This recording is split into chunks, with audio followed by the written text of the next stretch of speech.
और इस बुलेटिन में हम बात करेंगे उस प्रेम कहानी की जिसकी चर्चा आज लगातार हो रही है, सोशल मीडिया पर हो रही है, तमाम जगहों पर हो रही है। प्रेमी के शव के पास बैठकर प्रेमिका ने हल्दी लगाई, मंगलसूत्र पहना और कुमकुम से मांग भरी। यह हैरान करने वाली कहानी महाराष्ट्र के नांदेड़ से आई थी।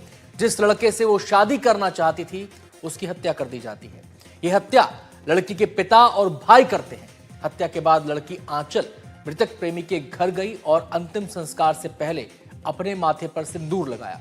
आंचल अब ये मांग कर रही है कि उसके प्रेमी सक्षम के हत्यारों को कड़ी से कड़ी सजा दी जाए, भले ही वो उसके पिता और भाई हैं।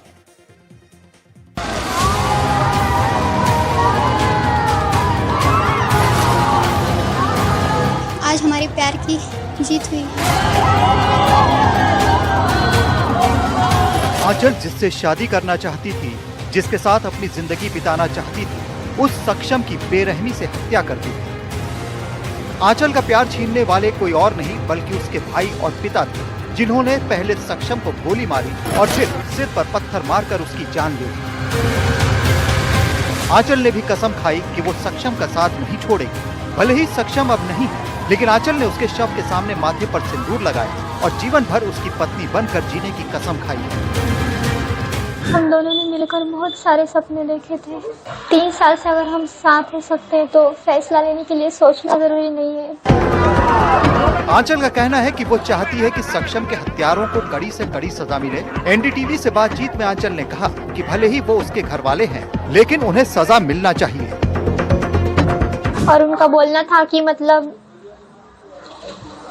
मेरे पापा का और भाइयों का इतना बोलना था कि मतलब हम इतने बड़े गैंगस्टर हैं और उनको सक्षम को पता है कि हम कैसे लोग हैं क्या नहीं, फिर भी वो हमारी बेटी से बात कैसे कर सकता है, तो हम उसे मार डालेंगे। सजा तो इन्हें मिलनी ही चाहिए। इतनी बेरहमी से उन्होंने सक्षम को मारा है तो उन्हें भी ऐसा ही मौत चाहिए। जो तस्वीरें सक्षम के अंतिम संस्कार से पहले की आई थी वो दिल को चीरने वाली थी। आंचल ने सक्षम के शव पर हल्दी लगाई, फिर अपने माथे पर सिंदूर लगाया। उसने सक्षम के शव के पास बैठ के जिंदगी उसके प्रेम और याद में गुजारने की कसम ली। आंचल सक्षम को याद करते हुए रो पड़ी। महाराष्ट्र के नांदेड़ में हुई घटना से हर कोई हैरान है, जहां एक लड़के की लड़की के घर वालों ने गोली और पत्थर मारकर हत्या कर दी। घटना नांदेड़ शहर के जूनागंज इलाके में गुरुवार शाम करीब 5:30 बजे की है। मृतक युवक की पहचान सक्षम ताटे के रूप में हुई।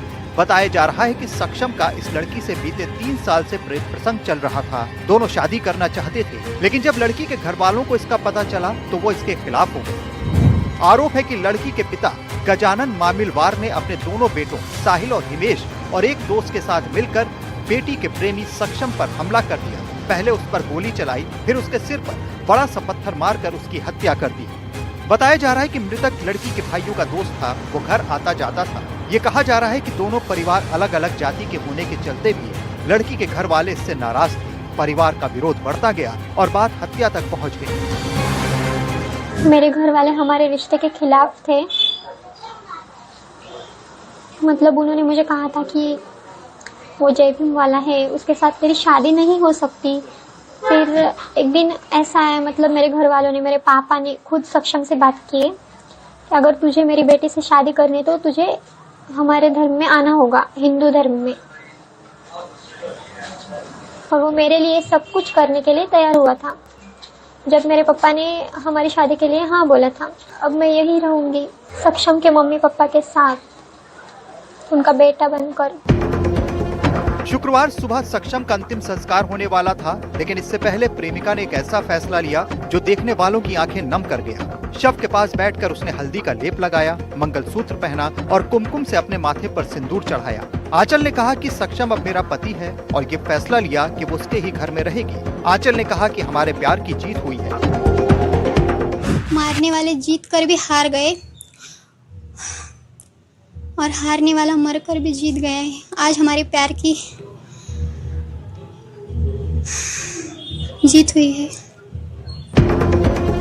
बताया जा रहा है कि आंचल के घर वाले इस रिश्ते के खिलाफ थे क्योंकि सक्षम दूसरी जाति से था। परिवार ने काफी धमकियां दी पर आंचल और सक्षम नहीं माने। सक्षम की हत्या कर दी गई। पुलिस ने इस मामले में 6 आरोपियों के खिलाफ विभिन्न धाराओं के तहत मामला दर्ज कर उन्हें गिरफ्तार कर लिया है। लेकिन इस घटना ने एक बार फिर परिवार की झूठी इज्जत और जाति के नाम पर होने वाली हत्याओं की दर्दनाक तस्वीर दिखाई है। सक्षम की हत्या हो गई है, वहीं आंचल ने फैसला लिया है कि वो उसके घर पर ही रहेगी और इंसाफ के लिए अपने परिवार से ही लड़ेगी।